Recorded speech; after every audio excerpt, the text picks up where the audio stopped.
Live from the Bridget Mabandla Justice College. That's where we pick up the chat around the Madlanga Commission of Inquiry and what we heard yesterday, and indeed what we have heard so far. Are we getting a clearer picture? I was looking around and the sniffer dogs have just completed their rounds. Wolf is one of the specialized animals that work with the police, the canine unit, and they've completed their sweep, because we must remember that these proceedings have turned deadly in the past.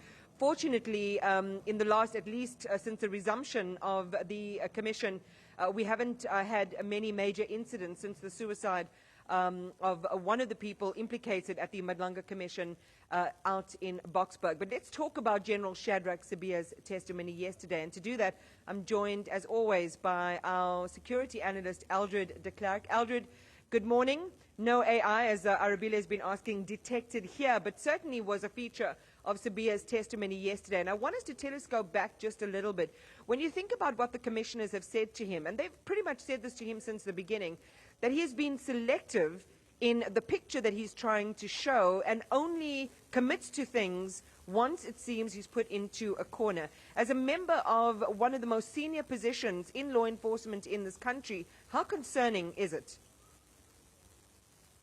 Good morning again, Iman, and good morning to all the viewers.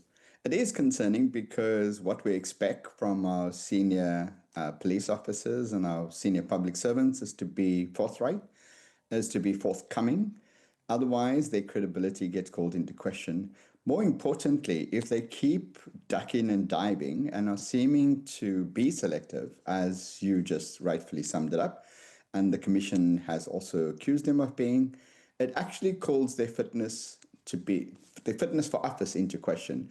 And that's worrisome because it points to a whole host of institutional and systemic and procedural issues that somebody can get into that position and now, long after the fact, might be found not in fact to be fit for office. Let's look back at some of the central accusations made against General Sibiya. A close relationship, that had a benefit for both parties. This is between General Shadrack Sibiya and alleged criminal kingpin and criminal mastermind Vusimuzi Matlala. That was the one. There was the issue around his attendance of Sibiya's son's engagement party, the delivery of 20 Impala, which Sibiya says never happened. His interference in the arrest, apparently, of celebrity blogger Musa Kaula and what the reasons for that might have been. I mean, the list goes on and on to the point of, again, questioning the integrity of the evidence that has been provided to the commission. How well do you think his testimony so far has stood up to very serious allegations so far? Well, the one thing that is worth remembering, that he's also trying to make an additional point, and that is that just by virtue of the fact that you have a relationship with somebody who maybe others might see as being problematic, dubious, criminal, that doesn't in itself make you a criminal, or you don't necessarily benefit directly from that. That may just be a friendly acquaintance, somebody that you know. And he seems to suggest that having relationships with people of dubious character or people who's up to something that they might not, that might be criminal, seems to be, and I'm being nice here, Iman, seems to be a norm in the South African police service, that just by virtue of the fact that who you are and the office you hold, you have access to people in places that ordinary citizens won't necessarily have. And that in itself should raise alarm bells, but it shouldn't condemn you.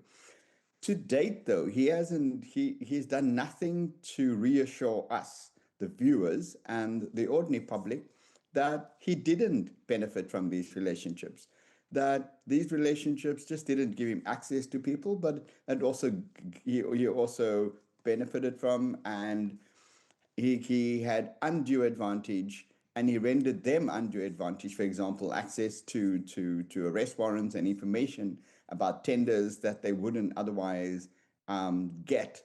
So to date, even though he's tried to cast the net wider than himself and include others in these kind of practices, he tried to nail it down as the norm within the institution that these relationships exist and that others constantly from these relationships. He hasn't done himself any favors because in casting that wider, he's also consumed himself. And he's basically putting himself square, front and center in a relationship that essentially is a corrupt one, Iman. When we were together last week, Eldred, when you were here with me at the commission at the start of General Sibiya's testimony, and of course we heard later that day him putting his CV on the table, we talked about his survival, he's wanting to leave his own legacy within crime prevention and detection indeed, which is his purview. He was at pains to point out his experience and so on.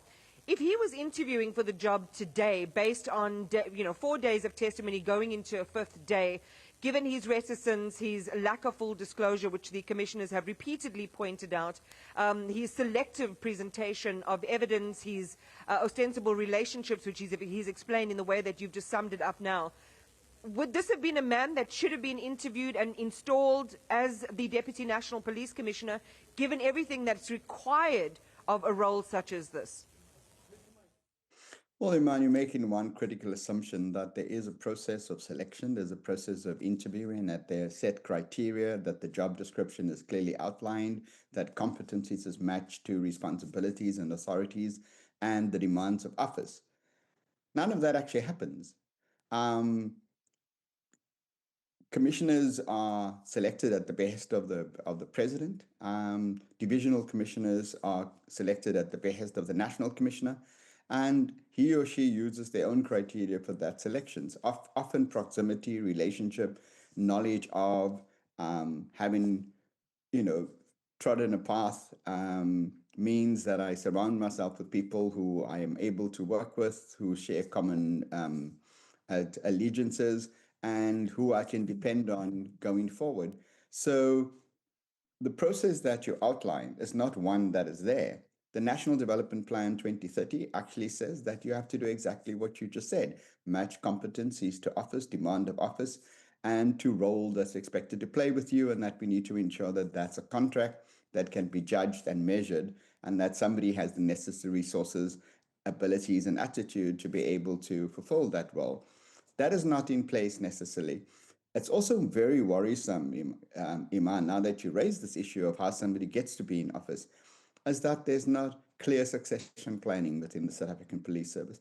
And it's understandable because you don't necessarily want to flag and designate somebody for office, but you need to cultivate people in senior offices. You need to ensure that they grow up not only consuming the culture, but actually are able to be mentored and learn and supported so that when they take office, they have the necessary confidences and attitudes and skills and knowledge to be able to fulfill that office.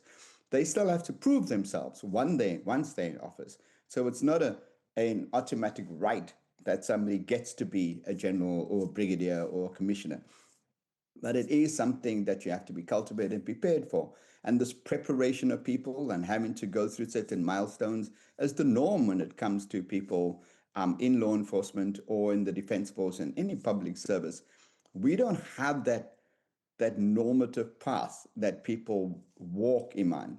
And we've already flagged what is the role of our tertiary institutions, what is the role of our government sector, employment and education sector, what is the role of our unions to ensure that officers are not left floundering or they are left wanting once they get into office. So we fail them on so many different levels, and the system itself is one that gets complicit in putting in place people who ultimately is susceptible to being compromised, to being complicit, and ultimately being corrupt, or even more worrisome, or equally worrisome, I should say, to being found to be negligent and incompetent once in office, Iman. As you say, the attention then goes back to the president, the choice of his man for this particular position, and the return to the normative standards that you say should already be in place to ensure that the people who are seated in that high office are beyond reproach. It also reminds us again of the oversight issue, the lifestyle audits, and the annual vetting of our senior officials to ensure that they walk that thin blue line. Eldred de Klerk, thank you as always for your analysis. We're heading down to the 7:30 hour. We'll bring your headlines soon. Do stay with us.